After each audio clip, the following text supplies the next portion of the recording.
guys, and welcome back to the Dining and Cookbook Club. I'm Amber, and this week's episode is going to be a little bit different because it's fall and I'm so excited for it.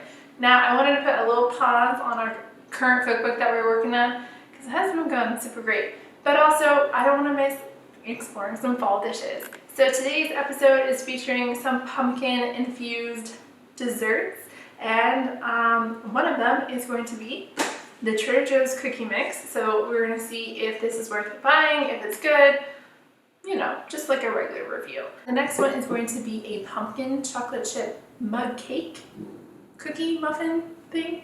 Let me know if you're a fan of the mug cakes. We will see how this one turns out. And the third and final one is going to be a non-cakey pumpkin chocolate chip cookie. Let's go ahead and get started. Our first dish is this pumpkin cookie mix, and I believe you can find this at most Trader Joe's, and you can buy it for $3.99. So let's get tasting. I'm impressed with these. It has that nice crunchy outside with a nice gooey inside like you want in a cookie. What I love about this recipe is that it's just 3 staple pantry ingredients that's needed to add to it. So you take your cookie mix and you dump it into a bowl, and then you're going to add 1 egg and a half a cup, which is just 1 stick of butter, and 2 tablespoons of water to the mixture. And I'm using a hand mixer right here, but I actually would not recommend this. What ended up happening was the butter would just kind of like act as glue and get stuck into the beaters. And so I would actually recommend using a spatula or preferably a wooden spoon. And because if you've ever worked with oatmeal before as like a base for a cookie recipe, we all know it is tough batter and it needs some good TLC loving. So sometimes it could break your spatula if you don't have a strong enough one or it's been well used. So a wooden spoon would be preferred in this situation. Then after everything comes together, you're going to place the cookies on a baking sheet and then stick them in a preheated oven at 350 degrees for 14 to 16 minutes. No refrigeration is needed for this recipe, and that is like so great for when you're on a pinch. You just throw them in, bake them, and these are what they look like. So they spread out really nicely, not too thin, not too thick. Just they have like that nice crispy outside with a nice gooey inside. And here you can see I did 2 different sizes for comparison. So I used my larger cookie scoop, also known as an ice cream scoop, which is about 1/3 of a cup if you don't have one at home and you want to use it, and then you can just round it into balls with your hands. But as you saw with my smaller cookie scoop, I wanted to compare the sizes, and these were the most accurate to the picture on the box. So I would actually recommend doing the larger one. Now it won't make 24 cookies as the recipe suggests that it will make. It will do 24 if you do the smaller cookie scoop. I recommend if you have any kiddos at home and you don't want them to have a large cookie, to use the smaller cookie scoop. And then for you adults, you can do the bigger one because you all need to treat yourself a little bit here and there. And what I did differently was I just cooked the larger cookies for 16 to 18 minutes, and that worked out totally fine. I also really like that the pumpkin puree is actually in the cookie mix itself. You don't have to open up a can of pumpkin puree and use 1/3 of it and then figure out, oh my gosh, what do I have? What should I make next? Because I don't want this pumpkin to go to waste. It's already included, and it's just actually in a dried form, which is kind of crazy, but I think it's also awesome at the same time. So you can have cookies from start to finish within 25 to 30 minutes, depending on how fast you can get that batter to be smooth. And I think that's a pretty good, chunk of time to be able to get some yummy cookies into your house and making your house smell like fall and a tasty treat to eat. My final review for the oatmeal pumpkin chocolate chunk cookies, it's a mouthful, is I would say if you're in a pinch or you don't really like to bake but you want to bring something to a fall party or like a bachelorette party viewing, because we know that just came on, then these could be a great addition. Doesn't take a lot of time. Now the only problem for me is it has like an earthy taste to it, and I don't know if that's the cloves in it.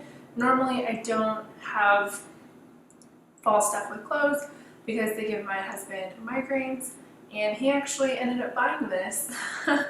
So we'll see if he gets a migraine if he eats one of these cookies. The next dish I'm trying out is the pumpkin mug cake, and this is something you can whip up in 2 minutes, and let's see how it tastes. All right, it looks pretty dense in here.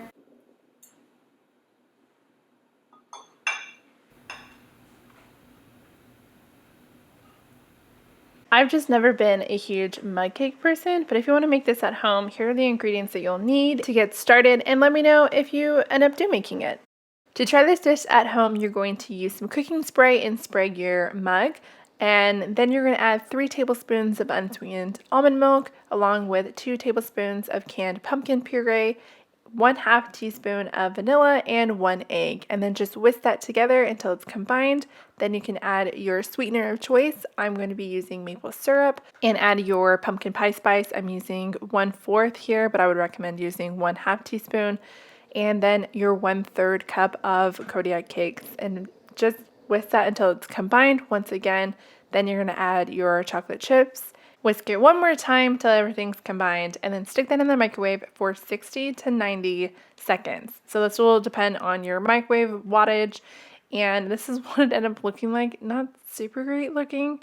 I wasn't a big fan of the texture. It was just so dense, and I would actually just spend your time making something else. The dish comes together in 2 minutes, but let me know if you would make this at home. And the last final dish that we're making today is the pumpkin chocolate chip cookies that are not cakey. So let's go ahead and get started on those. Another cookie. Yeah. I don't know about you, but I definitely prefer these cookies over the cakier ones. And here are the ingredients for you to make these at home. We're going to start off with a melted butter, and you want this at room temperature. You really don't want it to be warm, or it's going to make your cookies greasy. So once it reaches room temperature, pour that into your stand mixer along with the 1/4 cup of granulated sugar and 3/4 cup of brown sugar. And then just mix that together until it's nice and creamy. Then go ahead and add in your egg yolk, and yes, it's just 1 egg yolk, no egg white. It really helps with the texture. And your 2 teaspoons of vanilla along with your 1/3 cup of pumpkin puree. Then just mix that together once again until everything is incorporated. Don't forget to use a spatula to scrape down the sides in between mixing. Next, we're going to add the pumpkin pie spice, and I actually recommend increasing this to 2 teaspoons. I only did 1 in this recipe, but I really like the pumpkin pie flavor, so definitely add that in. If you don't have pumpkin pie spice, you can easily make it by combining 1 teaspoon of ground cinnamon along with 1/4 teaspoon of nutmeg, 1/4 teaspoon of ginger, and 1/4 teaspoon allspice. And then just whisk it together and use what you need for your recipe. Next, I'm going to add along with that is the 3/4 tablespoon of baking soda, 1/2 teaspoon of salt, and 1/2 tablespoon of cornstarch. And the cornstarch gives it a nice chewy texture. And then you're going to add along with that your 1 1/2 cup of all-purpose flour, and mix that until it's combined. Try not to overmix it. And then you're going to add in your chocolate chunks or chocolate chips. Once all the chocolate chips are incorporated into the dough, then you're going to take it and cover it and chill it in the refrigerator for 1 hour. After an hour, you're going to pull it out of the refrigerator and place it onto a cookie sheet. And what I'm doing here is I'm taking it out of the cookie dough scooper, and I'm finding where the chocolate chunks are, and I'm putting that as the top of the cookie. And then I'm sticking it back into a freezer this time for 10 more minutes before I bake them. And you're going to bake them in a preheated 350-degree oven for 10 to 12 minutes on the middle rack. And I recommend not putting them super close together because they will spread out and you don't want them to smush together. And here they are. Don't they look so good? Now I will say that the cookies are best the next day, and that allows the pumpkin spice to really just like infuse into the cookie itself. I mean, they're really good still the first day. They just may have more of a chocolate chip kind of feel to them, but either way, it's a cookie and I'm all for it. I wanted to share a quick tip with you guys so you guys don't end up eating all the cookies like me, but this is what I do at home too. So you get a Tupperware and you line it with parchment paper, and then you scoop your cookie dough onto the parchment paper and then layer it and continue to do that. And then you're going to stick it in the freezer. This could keep for up to 3 months. So it's a great way, little trick, so you don't eat the whole batch in one sitting. But if you do, no judgment here. Out of all the pumpkin dishes that we made today, these cookies are my favorite. I just really like the homemade aspect of it, and they are just super, super good. The Trader Joe's ones are pretty good too, especially if you're in a pinch, and they are my second favorite of today's dishes, and I would definitely buy these again.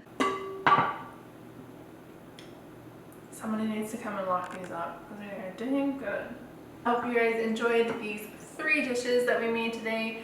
No real ratings today. We're just having fun making some pumpkin dishes. Thank you so much for sticking around to the end of the video. Make sure to like and subscribe and ring that notification bell. And if there are other fall tasty treats that you are wanting me to try or for you to see how they turn out, then leave a suggestion in the comments below. You guys take care. Enjoy this fall, beautiful season before all the leaves fall. And I'll see you guys next time.